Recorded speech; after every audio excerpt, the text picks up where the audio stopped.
If there's a bias, it should be looked into, definitely. But where is the data?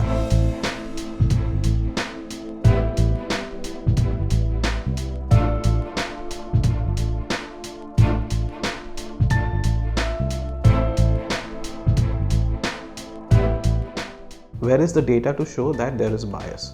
And no data has been published in public domain, even by right-wing portals like Op India, etc. It does not look good. It makes us people will laugh at us that we don't have any data to justify our position.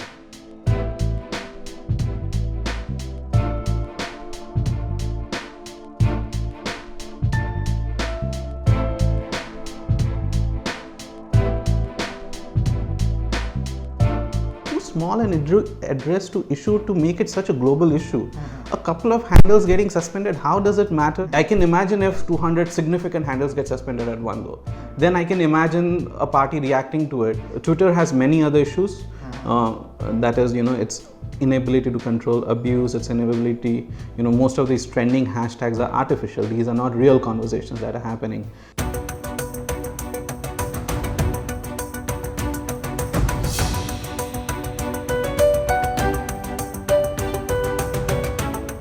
So there are issues of transparency, etc.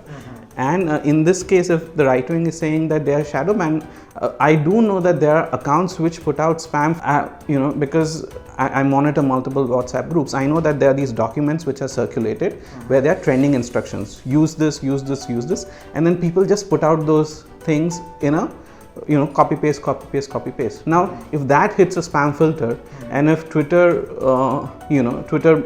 Twitter algorithm deems that you are actually spamming the platform and you can't see the tweets anymore, then is it a genuine complaint?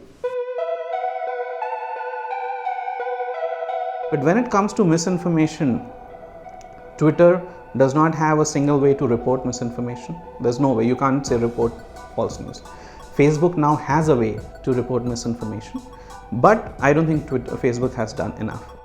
Being a tech company, it is still relying on a largely manual process where it is expecting fact checkers to report that this is an offending URL, this is an offending URL, this is an offending URL, and this is the corresponding fact check. That is essentially the process right now. But the way misinformation propagates on social media is that it is not limited to 2 or 3 pages. I understand WhatsApp is a different, I'm not even criticizing WhatsApp in this case because WhatsApp is end-to-end encrypted, but in its current form, these changes can be made on Facebook and Facebook can make the platform more safe, and they have failed to do so. And this is not rocket science. They already have the technology, same technology is employed for doing copyright violation checks, etc. They just have to extend it to false misinformation. All these companies keep talking about that misinformation spreads much faster than the fact checks. But are you doing anything to reverse the trend? I'm afraid that they are not.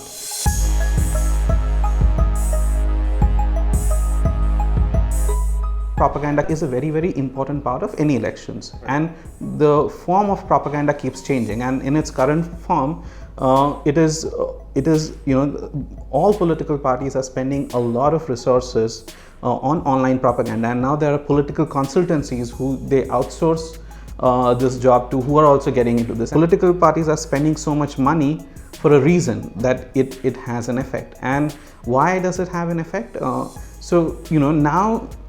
the internet reach in India has reached a point, even in rural areas, even in the poorest of poorest villages, there will be 1 or 2 people who are influential, who have a little bit of money, they will own a mobile phone.